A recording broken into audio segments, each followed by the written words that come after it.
ಏನೇ ಆದರೂ ದುಷ್ಟ ಶಿಕ್ಷಕನಾದ ಭಗವಂತನು ಎಂಥ ರಾಕ್ಷಸನನ್ನಾದರೂ ಅವನನ್ನು ಸಂಹರಿಸದೆ ಬಿಡುವುದಿಲ್ಲ ಎಂಬುದು ಇದರಿಂದ ಖಚಿತವಾಗುತ್ತದೆ ಗುರುಗಳೇ. ಅದರಲ್ಲಿ ಯಾವ ಸಂದೇಹವೂ ಇಲ್ಲ.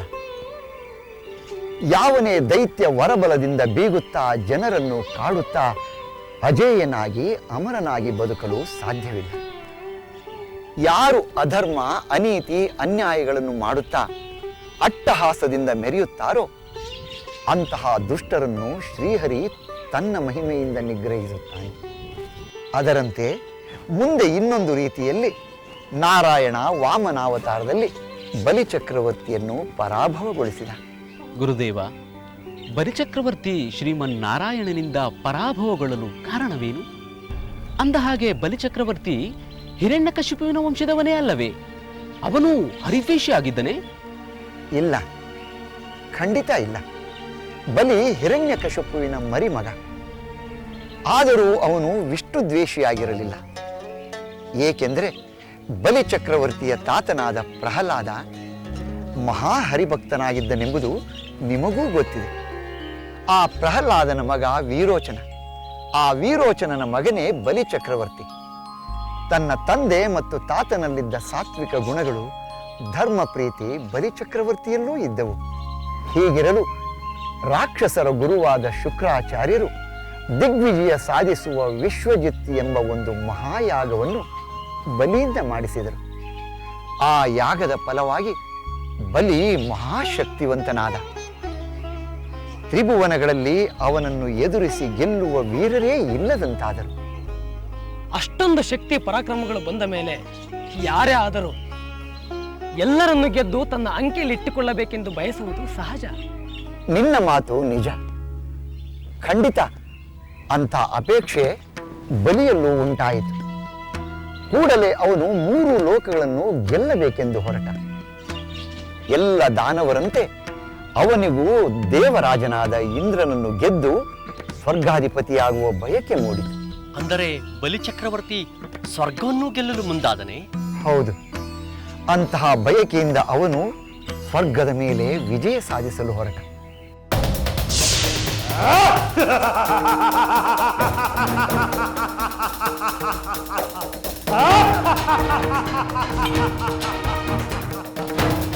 ನನ್ನ ಗುರುಗಳಾದ ಶುಕ್ರಾಚಾರ್ಯರು ನನ್ನಿಂದ ವಿಶ್ವಜಿತ್ ಯಾಗವನ್ನು ಮಾಡಿಸಿದ್ದಾರೆ.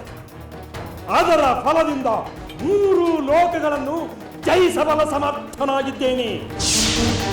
ದೇವಾಶ್ವಗಳಿಂದ ಶೋಭಿಸುವ ಅಶ್ವಗಳು, ದಿವ್ಯ ಧನಸ್ಸು, ಅಕ್ಷಯ ಬತ್ತಳಿಕೆ, ಅಭೇದ್ಯ ಕವಚ ದೊರಕಿರುವಾಗ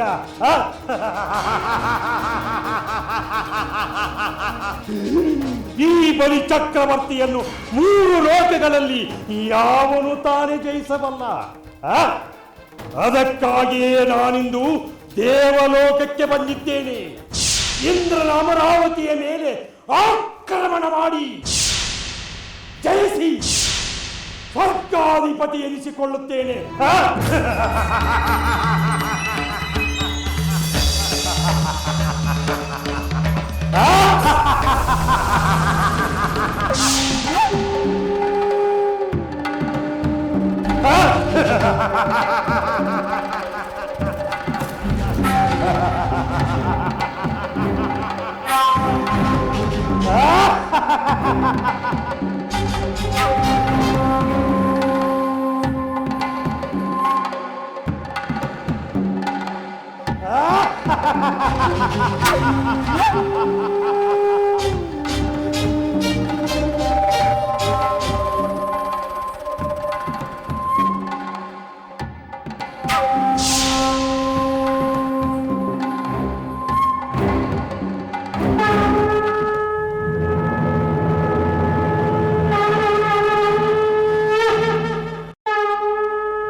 ಎಲ್ಲವೋ ದೇವಲೋಕದ ದೇವೇಂದ್ರ,